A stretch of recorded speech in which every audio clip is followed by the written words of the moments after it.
Namaste, my dear friends. Today we are in the final video of this series of 5, which is talking about the compelling arguments to be a vegetarian. And the last reason I want to give you among these 5 is that it helps us improve our meditative practices and our spiritual evolution. Now, when you look at life, when we need to meditate in a spiritual life, meditation leads us to clarity about our spiritual dharma, and it also gives us the clarity on how to fulfill that spiritual dharma. So meditation is an essential part of all spiritual traditions, not just yoga, but if you look at every tradition, whether it's religious or non-religious, meditation has been a strong part of the spiritual practitioner's life. And what supports meditation are a number of things, which includes breathing practices, which includes body practices, but also, my dear friends, our dietary choices that we make. So as we consume food that is more heavy, food that is more toxic, which is with rajas and tamas, the less we will be able to meditate. However, when we consume food that promotes sattvic qualities, the better we will be able to meditate. So that's why in the whole of human history, predominantly spiritual practitioners were mostly vegetarian, if not always. I repeat that.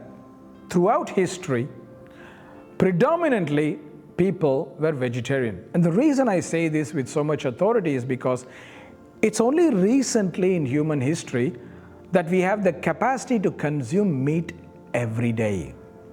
In the past, only the royals, the rich people could do that every day because firstly, meat was expensive. And more importantly, people could not store meat for a long time. If you store meat in warm, humid conditions, it would decay. There is no refrigerator in those days for them to store it for long periods of times. There was no factories which would pump in preservatives to let that meat remain for a long period of time. So people did not eat meat every day in the past. When you go back 2 or 3 generations, even just to our grandfather, great-grandfather generations, they were all predominantly on a plant-based vegetarian diet. They would probably consume meat once a week or once in a fortnight when they could. And this is why their minds were much more clearer, much more calmer, and they were able to fulfill their spiritual dharma.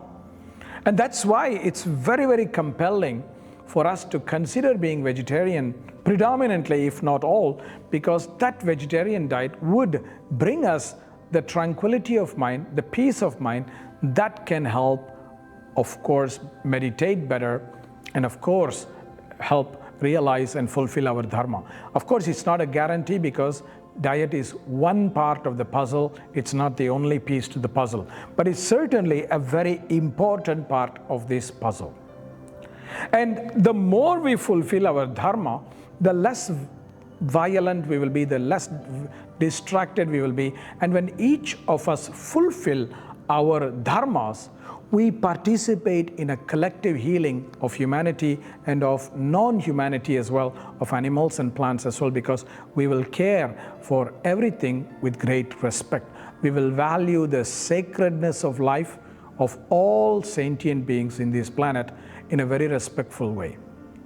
And that will come from a place of deep clarity that dawns from the meditation that we will be able to do when we are consuming a plant-based diet. So please, my dear friends, if you are in the path of spirituality, in the yoga field or in the meditation field, in the spiritual field, consider being predominantly a vegetarian. Go back to the time of your ancestors and try to eat meat maybe once a week or twice a week if you have to, but if not, try to be a vegetarian. Try this possibility of being a vegetarian for 3 months' time and see how your mind changes, how your energy changes, how your mind becomes more clear. Try this experiment and then you decide it for yourself.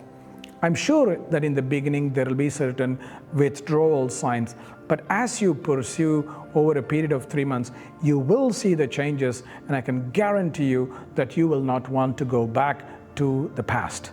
So please reflect about this.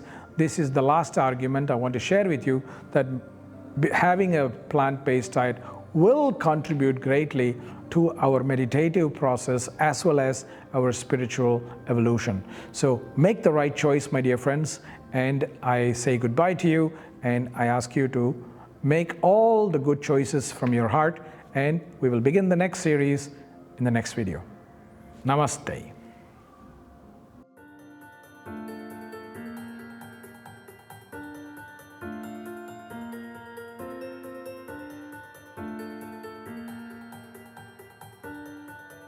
Namaste friends, I am Kausthub Desikachar of the Viniyoga tradition, and I'm very glad that you have come this far in the video.